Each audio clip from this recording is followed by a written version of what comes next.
Hello friends, তো এরকম যদি একটা জুসি রেশমি কাবাব বাড়িতে বসে আমরা বানিয়ে নিতে পারি তাহলে কিন্তু আমাদের রেস্টুরেন্টে গিয়ে অত দাম দিয়ে খাওয়ার কোনো প্রয়োজনই পড়ে না, তাই না?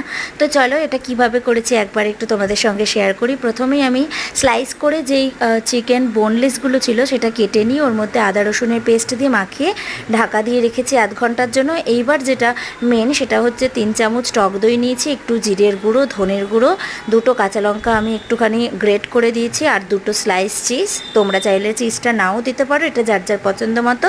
আর গোলমরিচ, পাতি লেবুর আমার কাছে ছিল না তাই গন্ধরাজ লেবুর রস দিয়ে এটা ভালো করে নুন দিয়ে মেখে চিকেনটা দিয়ে একবারে ম্যারিনেশনে রেখে দিয়েছি। তো এবার দেখো একটা ননস্টিকে আমি 1 চামচ বাটার ভালো করে ব্রাশ করে নিয়ে চিকেনগুলো দিয়ে ওলট পালট করে নিয়েছি। তো অলরেডি আমার এটা সেদ্ধ হয়েও গেছে আর কতটা জুসি হয়েছে দেখো। এইবার আমার যেই ঝাঁঝরিটা রয়েছে সেটার মধ্যে আমি গ্যাসের ওভেনে একদম ডিরেক্ট সেঁকে নিলাম।